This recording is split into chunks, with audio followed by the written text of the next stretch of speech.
What's up fam, this is Shego from P3D, and in this tutorial we are going to be making this simple animation from the phone we made in the last tutorial without wasting much of your time.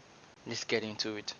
Alright, so this animation is relatively simple. It's just duplicating the phone that we made and then parenting it to this empty object right here, and then animating the movement of the empty, and then as well animating the movement of this duplicate right here, and then keyframing the visibility so that we can show where we want it to start in our frame.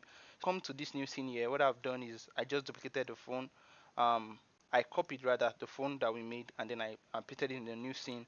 And then for the end frame, I want this to end on frame 89. RZ, I'm just going to press 270. So yeah, so we have it here. Looking through in the front view, we have it here. And then what I'll do next is I'm just going to press Shift G to select the children, because don't forget we parented every other part of the phone to that um on one right here. And I'm just going to press Shift click on this finally. Then I'm just going to press Control. I'm going to press Shift D to duplicate that. Then what I'll do is I'm just going to press GX to move it along the X axis. Then again I'm just going to press RZ, and then this time around I'm just going to press minus 180. Yeah, so we have it like this. So we have the phones facing either directions this way. Then what I'll do next is I'm just going to press Shift A to add in an empty sphere. And then what I'll do is I can reduce the size. Then again I'm going to select this middle piece of the phone right here, because it's the one that we have every other part parented to. Shift click on this one as well. Shift click on the empty sphere last, and I'm just going to press Ctrl P, object keep transform. So anywhere we move the empty to now, you can see that the phones will follow, which is nice. Then what I want to do is I want to animate the location and rotational movement of this empty sphere. So on the first frame here, I'm just going to press I for location rotation. Then when we get to frame 72, I'm just going to press RZ, um, RZ, then I'm going to press minus 270, and I'm going to insert a keyframe for location rotation. Now if we play back, you can see that this is the phone that is at the back, but when we play finally, you can see now that it's at the front here, which is what we want. Then if I select the empty sphere now, what I would do is if I just press Ctrl Tab, let's play with the graph editor a bit. In my pivot point here, I'm going to change it from bounding box to individual centers. I'm just going to press S to scale this. So we want something that starts slow, spins up, and then slows down again. So if we play this now, we have this. So what you can do is you can even scale this more to make it even more exaggerated. So if I play this now, you can see now that that is happening very fast, which is what I want. So if I press Ctrl Tab to go back, let's add in some bit of movement for this duplicate here as well, because it's the one that is going to show finally. So what I want is that from frame 1 up to the point that we have it midpoint here, because it's at the back here, we can't see it at this back. I'm going to disable its visibility. That means that from frame 1 to 34 we are not going to be seeing this in our scene. Now the problem though, if you watch the first tutorial on how we made this phone, is that you will see that we have every other part that are painted to this phone. I didn't mean that the phone camera and the light and everything is a single entity. It will be easier to do, but what we are going to do is not going to be easy. So what I'll do is I'll select every part of the phone, and then starting from frame 1, I'm going to come to my visibility here, and then I'm just going to disable this show in render, and then I'm going to click that.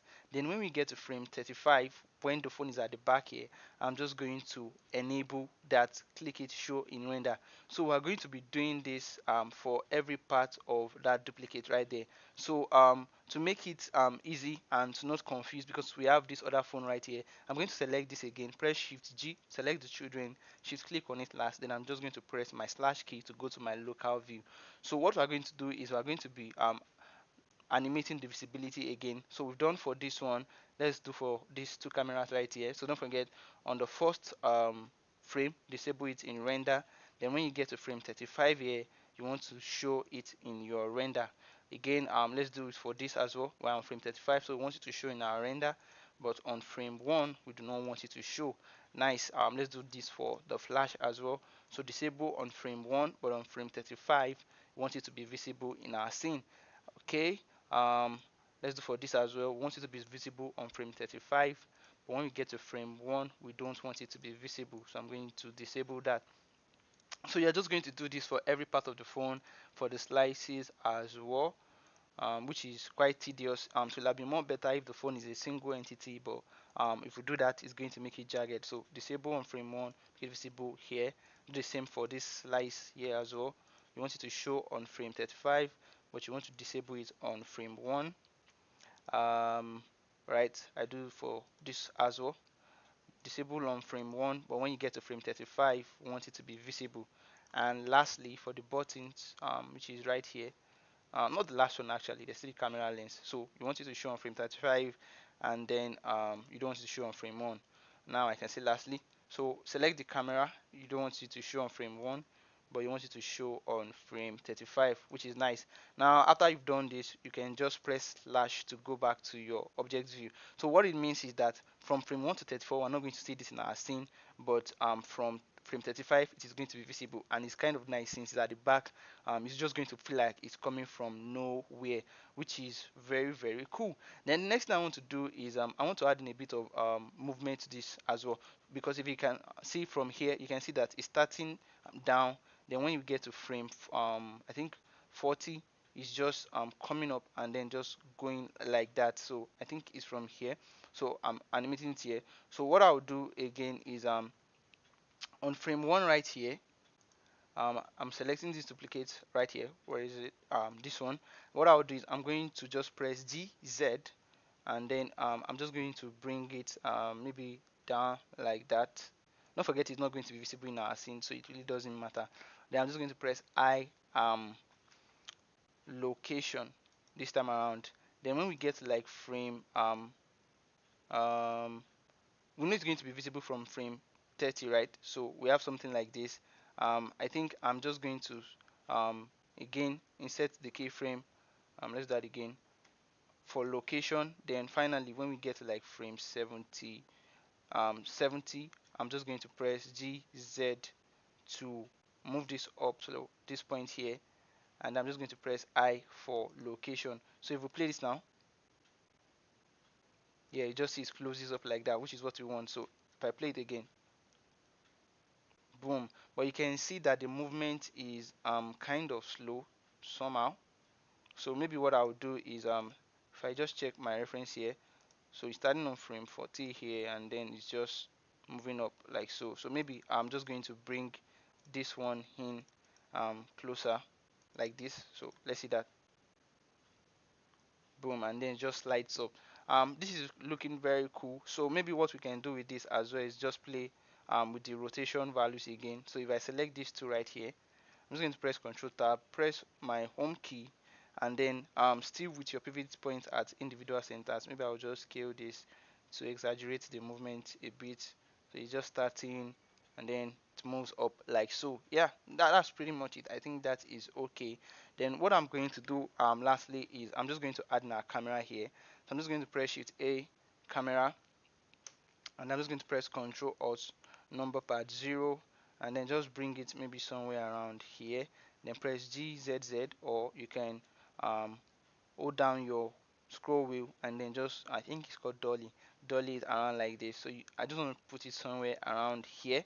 So you can see it spins up, moves up, and then what I want the camera to do here is, because if I check my reference here, the camera's movement starts from like I think I keyframe the location and then I just moved it into it from here.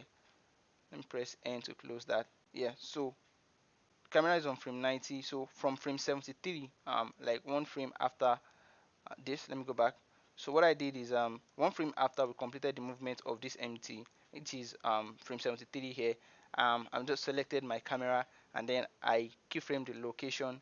Then when we get to the last frame, which is frame 89, I just press GZZ, and you can just press GZZ to move it close to the phone, but you use G again, just move it till you are close to this camera right here.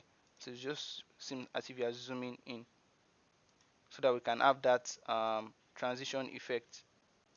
So I'm just going to press ZZ and just position it like have what I want.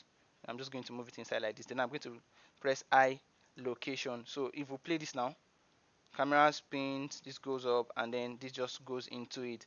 And then maybe what we can do again is maybe just exaggerate this a bit. So come to my graph editor here, selecting the camera, and I'm just going to press S. We want it to start kind of slow, spins up, and then slows down as well. So we have something like this, then it just goes into it like so. So yeah, that's pretty much it. Boom, spins up, and then it slows down. Now for the light setup, what I did is I used cycles. So I'm just going to change this to cycles. For the number of samples, I just leave it at this point 1 and 200 because I'm rendering from my CPU. Then what I did is in my shader editor right here, for the lights, let me just come here in my viewport shading. For the world, I used an HDRI, which you should know by now if you've been following the channel. I'm just going to press Ctrl T, and then I'm going to press open, and I just use this HDRI from HDRI even. It's called Abandoned Sleepaway. You can get it there for free. Then I use it to light my scene. So if we come to cycles right here, you can see we have it here. Then for the visibility, I just come here under film, and then I just click on transparent so that we're not going to see that in our scene. And I think, yeah, that was just pretty much how it was made. But I kind of feel like because looking at this one, um where is it, this right here, I think I used a dark scene, so I'm kind of wondering if I used the HDRI. Yes, I indeed used the HDRI, and I think I turned on the camera visibility. So under ray camera, just turn on the ray visibility for your camera as well, so you will not see that. And then for the strength, maybe something like 0.2 will do. And I think, do I need to turn off transparent? Yeah, you don't need to turn on transparent, so just leave it as that. Then I think you should pretty much be good. Then for the strength, maybe I'll just leave it at 0.6 instead. You can add in an extra light. So let's just go back. Of course, you can see in my scene here what I used were just reflectors and then just adding an emission shader. So maybe I'll do the same for this one right here, but instead let's use maybe like an aerial light. I'm just going to come to my light here. I'm going to press G, and I'm just going to press RR, and then just point it towards that, and just bring it here, just somewhere around there. For the power, you don't want it to be too much, maybe something like 100 watts. Let's see what we have in our scene. Yeah, I think it's way too close. Let me come to my top view here, and then just reduce the distance, or increase the distance rather. Yeah, so this is what you have. The phone spins, and then just comes up, spins up, the camera comes, and then boom, there you go. So that was pretty much how the animation was done, and that's just all. Thank you very much for watching. If you like this, please let me know in the comment section. Please don't forget to like and subscribe.